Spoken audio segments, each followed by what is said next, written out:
Alhamdulillah, alhamdulillahilladzi arsala bil huda wa dinil haqq liyu'ara dini kullihi asyhadu an la ilaha illallah wahdahu la syarika lah wa asyhadu anna Muhammadan abduhu wa rasuluh. Allahumma shalli wa sallim wa barik ala sayyidina Muhammadin wa ala alihi wa sahbihi rasulillahi asma'in. Amma ba'du fa ya ibadallah, ittaqullaha haqqa tuqatih wa la tamutunna illa wa antum muslimun. Qala Allah Ta'ala fi Qur'anil Karim, a'udzu billahi minasy syaithanir rajim. Bismillahirrahmanirrahim. Ya ayyuhalladzina amanu atti'ullaha wa rasulahu wa ulil amri minkum. Sadaqallahul azim. Ma'asyiral muslimin, sidang jamaah Jumat yang dimuliakan oleh Allah. Pertama dan utama sekali, marilah dalam kesempatan yang mulia ini kita selalu memperbanyak rasa syukur serta puji dan tahmid kepada Allah Subhanahu wa taala. Karena atas karunia limpahan rahmat, hidayah serta inayah Allah, kita pada siang berbahagia ini masih diberikan kesempatan untuk menikmati fasilitas-fasilitas yang telah disediakan oleh Allah Subhanahu wa taala. Baik itu fasilitas pancaran sinar matahari, udara dan lain sebagainya.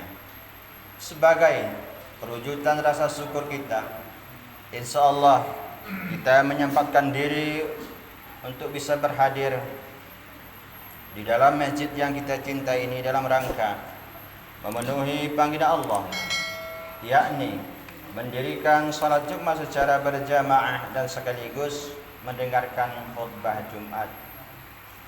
Salawat berangkat salam tidak lupa kita sampaikan ke pangkuan rohani junjungan kita, yakni Nabi besar Muhammad sallallahu alaihi wasallam, yang mana telah bersusah payah menuntun umat manusia dari alam jahiliyah, dari alam yang bobrok ke alam Islamiyah. Salawat berangkai salam kita sampaikan kepada keluarga dan ahli sahabat beliau, dan senantiasa juga salawat salam kita sampaikan kepada para ulama-ulama mutaqaddimin dan ulama mutahirin yang muktabar keduanya.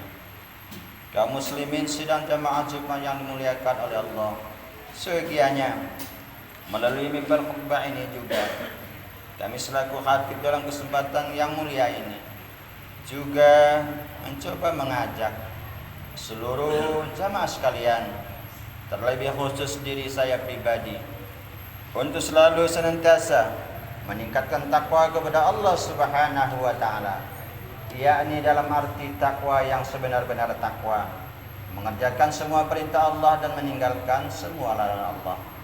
Yang insyaallah dengan jalan takwalah kita sebagai manusia yang menghambakan diri kepada Allah bisa merasakan kebahagiaan, baik kebahagiaan dunia maupun kebahagiaan akhirat kelak. Kaum muslimin sidang jamaah Jumat yang dimuliakan oleh Allah, di mukadimah tadi kami telah membacakan sepotong ayat dari Al-Quran di dalam surat An-Nisa ayat 59 yang berbunyi, a'udzubillahi minasyaitonir rajim, bismillahirrahmanirrahim. Ya ayyuhalladzina amanu atti'ullaha wa rasulahu wa ulil amri minkum. Yang arti ayat ini yaitu, wahai orang-orang yang beriman, taatilah Allah dan taatilah Rasulmu dan orang-orang yang memegang kekuasaan di antara kamu. Ma'asyiral muslimin yang dimuliakan oleh Allah, berdasarkan firman Allah ini kami ambil kesimpulan bahwa khutbah kita pada siang yang berbahagia ini yang akan kami sampaikan, kami beri judul taat, hakikat taat kepada pemerintah dan pemimpin. Ma'asyiral muslimin yang dimuliakan oleh Allah, Rasulullah sallallahu alaihi wasallam bersabda, dalam sebuah hadis yang diriwayatkan oleh Imam Bukhari, as-sam'u wa ta'atu 'alal mar'il muslimi fima ahabba wa kariha malam yu'mar bima'siyatin fa'iza umira bima'siyatin fala sam'a wala ta'a, yang artinya tunduk dan patuh wajib atas seorang muslim dalam perkara yang disenangi atau dibenci selama tidak diperintahkan dengan kemaksiatan. Apabila diperintahkan dengan kemaksiatan, maka tidak berkenankan untuk tunduk dan patuh. Kaum muslimin yang dimuliakan oleh Allah,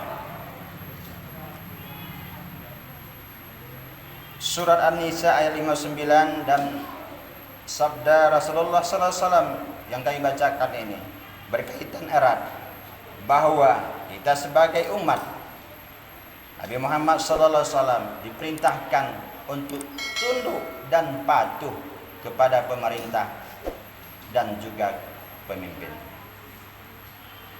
Pemerintah ialah orang-orang yang jelas memegang kekuasaan untuk melaksanakan urusan dan kemaslahatan umum.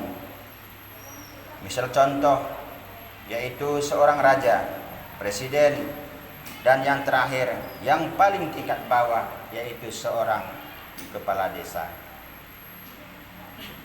Tentunya suatu kewajiban dan tunduk dan patuh kita kepada mereka sepanjang perintah tersebut tidak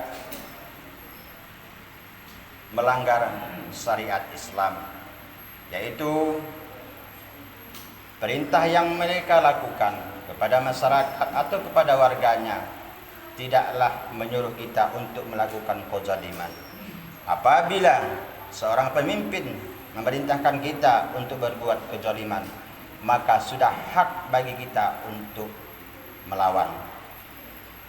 Ma'asyiral muslimin yang dimuliakan oleh Allah, taat kepada pemerintah selama pemerintah itu taat kepada Allah dan taat kepada Rasulnya. Apabila mereka melakukan kemaksiatan, maka tugas kita bersama-sama memberi nasihat. Tentunya nasihat ini dengan arif dan bijaksana. Jangan sampai kita membiarkan mereka melakukan kemaksiatan dan kezaliman apabila kita cenderung kepada mereka. Hal ini jelas ditegaskan oleh Allah Subhanahu wa taala di dalam firman-Nya di dalam surat Hud ayat 113 yang berbunyi wala tarkanu ilal ladzina zalamu fatamassakumun naru wa ma lakum min dunillahi min awliya'u summa la tunsurun, yang artinya dan janganlah kamu cenderung kepada orang-orang yang zalim yang menyebabkan kamu disentuh api neraka, dan sekali-kali kamu tiada mempunyai seorang penolong selain dari Allah, kemudian kamu tidak akan diberi pertolongan. Kaum muslimin yang dimuliakan oleh Allah Subhanahu wa taala, bila mana seorang atau seseorang telah diangkat sebagai seorang pemimpin, berarti dia secara tidak langsung telah mengemban amanah atau tanggung jawab terhadap seluruh anggotanya atau masyarakatnya. Seorang pemimpin perusahaan contohnya bertanggung jawab terhadap semua karyawan perusahaan tersebut. Pemimpin negara bertanggung jawab terhadap semua rakyatnya, dan seterusnya demikian sampai ke bawah. Untuk mendukung usaha yang menjadi beban seorang pemimpin itu, harus ada partisipasi kita sebagai masyarakat. Mereka diharuskan, kita harus taat kepada seorang pemimpin. Segala perintah pemimpin harus kita taati dan kita laksanakan selama tidak bertentangan, sebagaimana yang kami katakan tadi, tidak bertentangan dengan syariat Islam. Kewajiban itu tidak boleh diingkari, sebagaimana Rasulullah sallallahu alaihi wasallam bersabda, yang diriwayatkan oleh Imam Bukhari bersumber dari Anas radhiyallahu anhu yang berbunyi, isma'u wa ati'u wa inis tu'mila alaikum 'abdun habasyun kana ra'suhu jabibah, yang artinya dengarlah dan taatlah sekalipun yang diangkat atas kalian itu seorang budak Habasyah yang kepalanya bagaikan kismis. Di dalam hadis lain juga baginda Rasulullah sallallahu alaihi wasallam menegaskan, man ata'ani faqad ata'allaha wa man 'asani faqad asallaha wa man yuti'il amira faqad ata'ani wa man ya'sil amira faqad asani, yang artinya barang siapa taat kepadaku, kata baginda Rasulullah sallallahu alaihi wasallam, berarti ia taat kepada Allah. Barang siapa mendurhakai aku, berarti ia mendurhakai Allah. Dan barang siapa taat kepada pemimpin, berarti ia taat kepadaku. Dan barang siapa mendurhakai aku, mendurhakai pemimpin, berarti ia mendurhakai aku. Hadis riwayat Bukhari dan Muslim. Di sini juga jelas ditegaskan oleh baginda Rasulullah sallallahu alaihi wasallam suatu kewajiban, tidak bisa tawar-menawar. Kita sebagai warga masyarakat wajib taat dan patuh kepada seorang pemimpin. Begitulah ketentuan yang dianjurkan oleh Allah Subhanahu wa taala agar seluruh masyarakat umat tunduk dan patuh kepada seorang pemimpin. Tunduk dan kepatuhan mereka memperlancar usaha para pemimpin dalam menjalankan tugasnya. Memperlancar usaha suasana bahagia agar bisa tercipta di dalam lingkungan atau desa tersebut. Kaum muslimin yang dimuliakan oleh Allah, Islam menghendaki ketentraman dan ketertiban hidup ini, baik secara individu maupun secara bermasyarakat. Untuk mencapai tuntunan seperti itulah diperlukan seorang pemimpin sebagai pengatur ketetapan-ketetapan masyarakat. Oleh karenanya pemimpin ini memiliki tanggung jawab yang sangat berat, sebab tentramnya tantangan suatu masyarakat banyak dipengaruhi oleh karakter seorang pemimpin. Pemimpin yang berlaku zalim, berlaku curang, suka menipu rakyat, berarti secara tidak langsung ia telah berbuat kekacauan dan kerusakan di muka bumi ini. Perbuatan semacam ini di akhirat kelak ia akan mendapat sisaan yang pedih dari Allah Subhanahu wa taala, sebagaimana firman Allah Subhanahu wa taala di dalam Al-Qur'an surat As surah ayat 42, innamas sabilu 'alal ladzina yuslimu an-nasa wa yamkhuna fil ardi bi khairil haqqi ulaika lahum 'adzabun alim, yang artinya tidak ada jalan melainkan atas orang-orang yang menzalimi manusia dan membuat kerusakan di bumi dengan tidak hak, adalah bagi mereka azab yang pedih. Firman Allah di dalam surat As surah ayat 42 ini juga diperkuat lagi dalam firman Allah di dalam surat Ibrahim ayat 42, wala tahsabannallaha khafilan amma ya'malu zalimuna innama yuakhiruhum liyaumin taskhasu fihil absar, yang artinya, dan janganlah sekali-kali kamu wahai Muhammad mengira bahwa Allah lalai dari apa yang diperbuat oleh orang-orang yang zalim. Sesungguhnya Allah memberi tanggung jawab kepada mereka sampai hari yang pada waktu itu mata mereka terbelalak. Kaum muslimin yang dimuliakan oleh Allah Subhanahu wa taala, Demikian juga baginda Rasulullah sallallahu alaihi wasallam mengatakan kepada pemimpin yang apabila berlaku curang, berbuat zalim kepada masyarakat, kepada rakyat, nanti di hari kiamat akan mendapat siksa yang sangat pedih.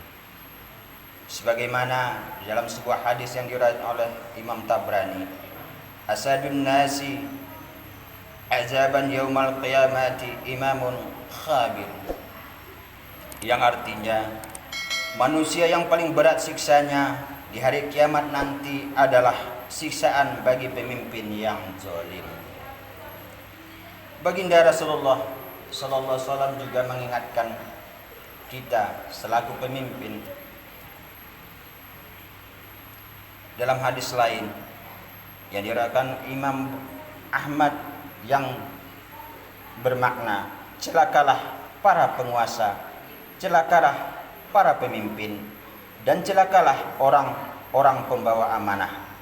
Sungguh banyak orang berangan-angan kecurangan-kecurangan mereka tergantung bintang suraya. Mereka akan disiksa karena mereka dahulu tidak mau melakukan sesuatu yang diamanahkan kepada mereka. Ma'asyiral muslimin yang dimuliakan oleh Allah, Rasulullah sallallahu alaihi wasallam sangat banyak mengingatkan kita selaku seorang pemimpin. Salah satunya lagi yaitu dalam sebuah hadis yang singkat yang diriwayatkan oleh Imam Tabrani, ayyuma ra'in khassa ra'iyatahu fahuwa finnar, yang artinya siapa saja pemimpin yang mencurangi kepada rakyatnya maka ia akan masuk neraka. Kaum muslimin yang dimuliakan oleh Allah, dari beberapa ayat dan juga hadis yang kami bacakan di atas tadi tegas menunjukkan bahwa pemimpin atau penguasa yang menipu rakyatnya, dia berarti menjalimi rakyat.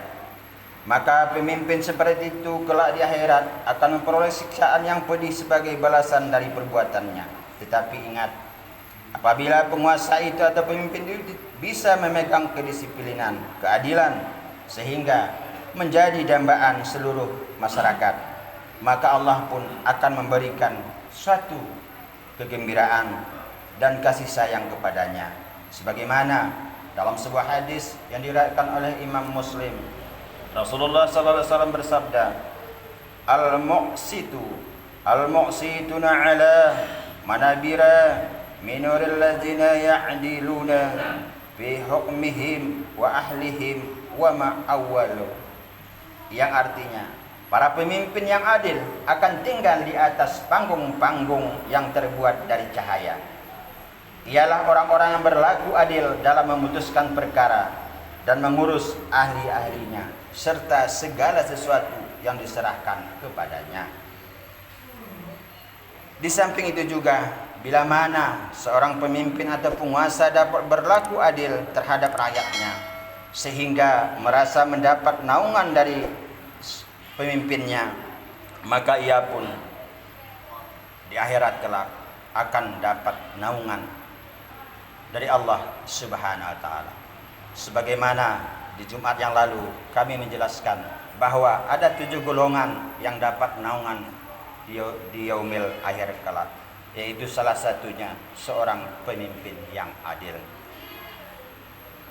Sebagaimana dalam sebuah hadis, al-imamul adilu yuzilluhu Allahu fi zillihi yauma la zilla illa zilluhu, yang artinya penguasa yang adil itu Allah akan menaungi kepadanya pada suatu hari yang tiada lagi naungan kecuali naungannya Allah. Kaum muslimin yang dimuliakan oleh Allah, demikian khutbah kita pada siang yang berbahagia ini, yang mengupas secara singkat tentang beratnya tanggung jawab sebagai seorang pemimpin. Sekecil-kecilnya pemimpin adalah pemimpin bagi diri kita sendiri, lingkup keluarga, apalagi dalam lingkup bermasyarakat. Maka ingat, agar kita bisa terjaga dari perbuatan kecurangan. Perlu kita belajar menimba ilmu pengetahuan, terutama pengetahuan dengan tauhid tasawuf, agar kita mengerti bahwa tentang tauhid tersebut secara otomatis apabila kita mendalami, menghayati ilmu tauhid, insya Allah, karena di dalam ilmu tauhid salah satunya kita diwajibkan mempelajari sifat yang wajib bagi Allah, bukan hanya kepada kita seperti orang-orang yang seperti kita yang telah berumur. Pada hakikatnya setiap orang yang sudah baligh wajib hukumnya mengetahui, mempelajari sifat yang wajib bagi Allah. Dengan adanya mengetahui dan mengamalkan sifat yang wajib bagi Allah tersebut, insya Allah kita akan bisa terjaga. Kenapa demikian? Salah satu sifat Allah yang wajib, Sami dan Basir. Allah mendengar, Allah melihat. Maka seketika nanti apabila kita berbuat curang, kita tidak akan mungkin sanggup melakukan, karena kita yakin bahwa kita selalu diawasi, dilihat, didengar oleh Allah Subhanahu wa taala. Semoga saja khutbah yang kami sampaikan ini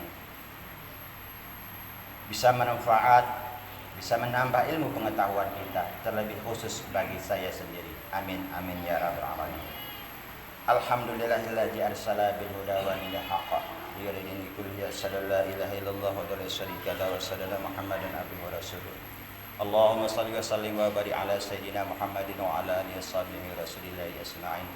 Amma ba'du fa ya ibadallah ittaqul haqqa tuqatih wa la tamutunna illa wa antum muslimun. Qala Allah ta'ala a'udzu billahi minasy syaithanir rajim. Bismillahirrahmanirrahim.